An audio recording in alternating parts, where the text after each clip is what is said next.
Time now for better food, and boy, are we in for a treat. Adam Young from Sift Bake Shop is showing us how to put together a Chardonnay, poached pear, and almond tart.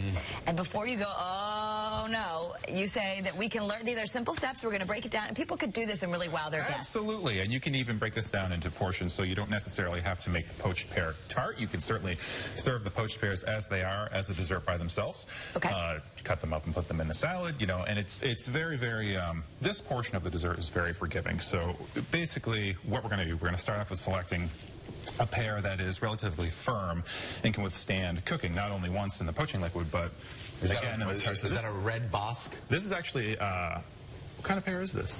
This is a Bartlette pear. Bartlette pear, yeah. And that holds up well, you know, like I said, to the poaching liquid, and then again when we bake it for the second time on the tart.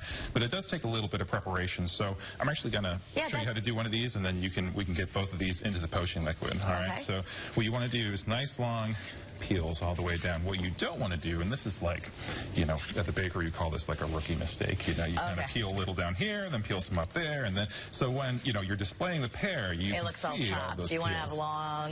That's exactly it, nice and consistent. And you know, if you really want to get like, you know, 5-star about it, you can even go behind the peeler, right? Once this is peeled, like a little Brillo pad and massage all of it. Stop it. Oh, my. You know, so, yeah, that's that's like when you want no one to bother you. You say, stay out of the kitchen. I'm massaging the pears. That's exactly it. Yeah. Unbelievable. So then we have a very simple, you know, we have the core, obviously, and we're serving these whole. You can certainly cut them in half and poach them, but we have, and this is like $2, you know, so a little. Can you core a pear? I didn't count. It didn't work. Yeah. So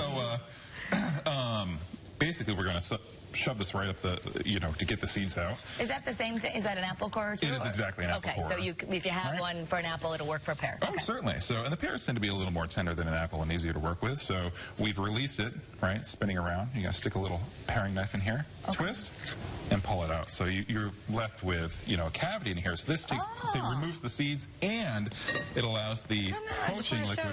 That's so perfect. Okay, so you need that. The poaching liquid to actually cook inside the pear as well. So it's not cooking from the outside in. So if you're sitting here boiling or poaching your pears, it's cooking on the outside. By the time the inside is tender, the outside is completely blown apart. Should I put it in there? Yeah, you can drop it right in if you want to give it a go on this one.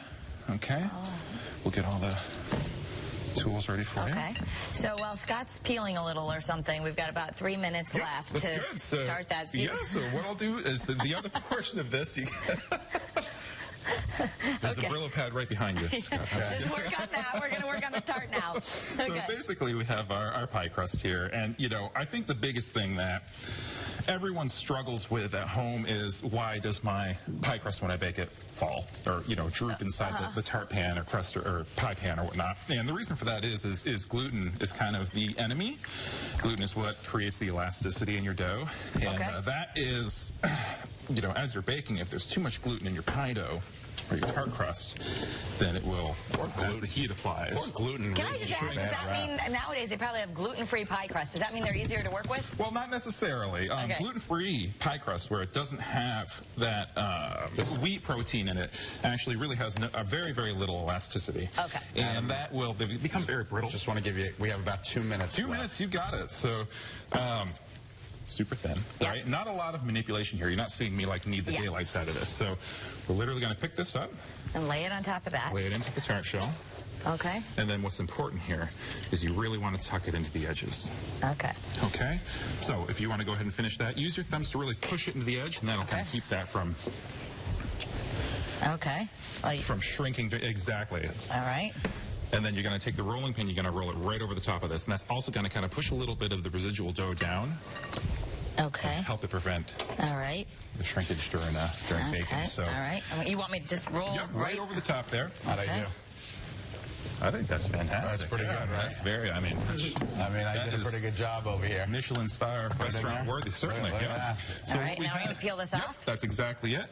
And then what we have here is kind of an individual version of what you've done here. We filled this with a little bit of preserve, raspberry preserve on the bottom. You can certainly do like a pear preserve or whatnot. And a little bit of baked almond custard. This is called frangipane. Almond paste, butter, eggs, and a little bit of flour. So what we have at this point, certainly we have the finished sharing version of this, but you can certainly do them individual. So can I just ask you, what did you poach it in? So the syrup itself is Chardonnay. Okay. Aromatics such as clove, reminiscent of this time of year. Cloves, cinnamon, vanilla. There's a little orange peel, some clove. And we simply poach these pears until they're fork tender. Okay, so you just put it on a low simmer? Low simmer, 180 degrees if you'd like to use the candy thermometer or a thermometer. You don't want to boil them. Okay. Lightly. It takes a long time. Right. So these will probably poach for about 45 minutes to an hour on a very, very low heat. So here we have the finished product. That goes into the oven to allow the pastry and the almond crust to set. Okay. And what you're left with, this is kind of the finished product here. And that bakes at 325 for about 45 minutes. Now, note to self, Adam did some extreme decorating. This is very, so if you want that, you go to Sift Bakery. Otherwise, just put your pear on your tart and you're good. I can't believe you're going to cut it. It's too beautiful to serve it, of course. Right, so you can see how tender the pears are. The knife just kind of glides right through it. Yeah. And what's great about this and serving the whole pear is that you actually get, each person gets a portion of that pear. Oh, each person. That is absolutely gorgeous.